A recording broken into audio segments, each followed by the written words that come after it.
মাননীয় স্পিকার মহোদয়, আমি প্রথমেই আপনাকে দেশের প্রাচীনতম এই যে পবিত্র হাউস, সেই হাউসের এই হাই অফিস, সেখানে নির্বাচিত হওয়ার জন্য ইউনানিমাসলি আপনাকে আমি শ্রদ্ধা জানাই, অভিনন্দন জানাই।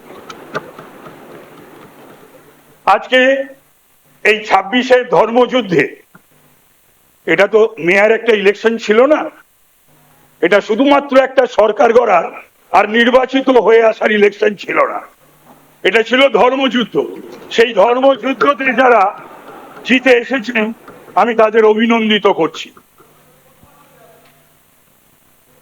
স্যার, একটা জিনিস করতে হবে, মাননীয় মুখ্যমন্ত্রী রয়েছেন, এই সদনে কোন রাষ্ট্র বিরোধী স্লোগান, দেশ বিরোধী স্লোগান চলবে না।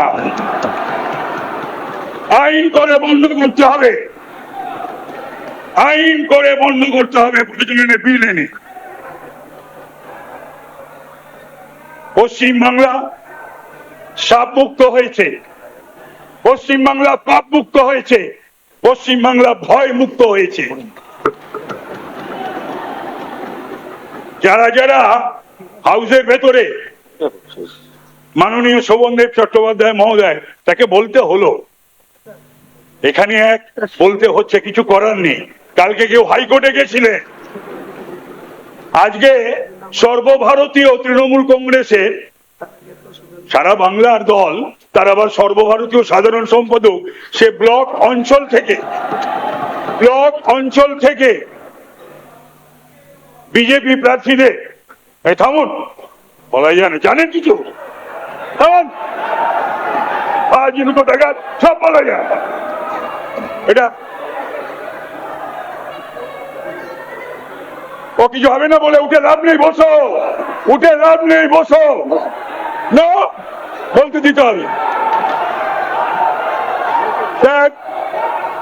নাম করিনি, সে বলেছিল তাদের হাড়গোড় ভেঙে দেওয়া হবে।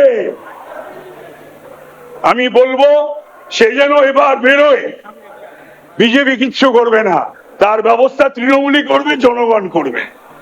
আজকে পোস্টপোল ভায়োলেন্সের কথা এদের মুখে আসে, নির্লজ্জ বেহায়া না হলে পোস্টপোল ভায়োলেন্সের কথা বলে। একটা নির্বাচন হয়েছে পশ্চিমবাংলায়, রক্তপাতহীন, লাশহীন,